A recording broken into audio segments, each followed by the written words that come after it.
عالم کی صحبت میں رہے تو کیا اس کو برادرس میں شمار کیا جائے گا؟ دیکھیے یہ بھی بہت سلگتا ہوا سوال ہے آپ کا سوال ہے۔ موجودہ دور کا بہت سلگتا ہوا سوال ہے. تو ان کا یہ سوال ہے اور بہت قیمتی سوال ہے. حقیقت یہ ہے کہ اگر اس عمر میں یہ فکر آپ کے ذہن میں پیدا ہوئی ہے تو آپ مبارکباد کے مستحق ہیں. اللہ رب العالمین آپ کو منہجی بنیادوں پر قائم رکھے اور اس پر استحکام عطا فرمائے. ان کا سوال یہ ہے کہ کوئی آدمی اگر باقاعدہ عالم نہیں ہے، باقاعدہ مدرسے سے فارغ نہیں ہوا، لیکن علماء کی صحبت میں بیٹھ کر کے اس نے علم حاصل کر لیا ہے، تو کیا اس کو برادرس میں شمار کیا جائے گا؟ یہاں پر تفصیل ہے. پہلی بات تو یہ ہے کہ مدرسے سے فارغ ہونے والا طالب علم ضروری نہیں کہ وہ برادرس کے زمرے سے خارج ہو جائے. یعنی مدرسے سے جو طالب علم فراغت حاصل کرتا ہے ضروری نہیں کہ وہ بھی عالم باعمل ہو جائے یا علماء حق میں اس کا شمار ہو. اگر اس نے مدارس اسلامیہ کے نصاب تعلیم کا حق ادا کیا ہے اور حقیقت میں اس نے علم حاصل کرنے کے لیے مدرسے میں داخلہ لیا ہے تو ایسی صورت میں وہ یقیناً عالم دین بن کر کے نکلے گا.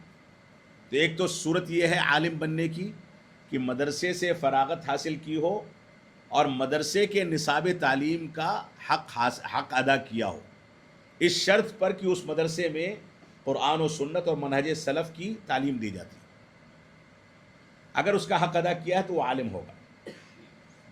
دوسرا طریقہ عالم بننے کا یہ ہوتا ہے کہ ایک آدمی مدرسے کا فارغ التحصیل نہیں ہے لیکن بڑے علماء کی صحبت میں ان کے دروس میں بیٹھ کر کے اس نے علم حاصل کیا اور وہ علماء جو اس کو علم دیتے ہیں وہ اس کے بارے میں اس بات کی توثیق کر دیتے ہیں، اس بات کا تزکیہ کر دیتے ہیں کہ میرے درس میں بیٹھنے والا فلاں طالب علم اس قابل ہو گیا ہے کہ اب اس سے علم حاصل کیا جا سکتا ہے.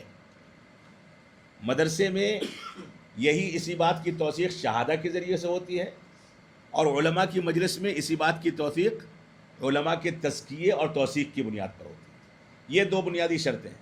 اگر کوئی آدمی باقاعدہ مدرسے کا فارغ نہیں ہے اور کسی عالم کی صحبت میں بیٹھتا ہے، وہ عالم علماء حق میں سے ہے، بڑے علماء میں سے ہے، وہ عالم اگر تصدیق کر دیتا ہے کہ فلاں طالب علم اس قابل ہو گیا ہے کہ اس سے علم حاصل کریں، تب اس کو عالم مانا جائے گا. ورنہ علماء کی صحبت میں بیٹھنے والے آج کے دور میں کچھ لوگ ایسے بھی ہیں جو آن لائن تعلیم حاصل کر کے اپنے آپ کو عالم نہیں علامہ باور کراتے ہیں.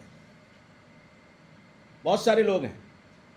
اب نئی صورتحال ہو گئی کہ نہ علماء کی صحبت میں بیٹھے، نہ مدارس سے فارغ ہوئے، مسجد نبوی میں گئے، مکہ مکرمہ گئے، کسی عالم کا درس ہو رہا تھا، پتہ چلا کہ یہاں درس چل رہا ہے اور اس درس میں بیٹھنے کے بعد شہادہ بھی ملے گا، تو اس میں بیٹھتے ہیں 2-4 دن اور شہادت حضور مل جاتا ہے، حاضری کا شہادہ کہ اس طالب علم نے ہمارے فلاں درس میں حاضری دی ہے. اسی شہادت حضور کو لوگ تزکیہ علمیہ باور کرا کر کے یہ دکھاتے ہیں کہ میں نے فلاں عالم سے علم حاصل کیا ہے، چاہے وہاں بیٹھ کر کے ناخن چبا رہا ہو یا کچھ شرارتیں کر رہا ہو. تو شہادت حضور نہیں، شہادہ علمیہ چاہے مدارس کے طریقے سے، چاہے علماء کی صحبت میں بیٹھ کر کے علماء کی تصدیق اور توفیق اور تزکیے کے ذریعے حاصل کیا ہو، تبھی وہ عالم کہلائے گا. اس کے بغیر وہ عالم نہیں کہلائے گا.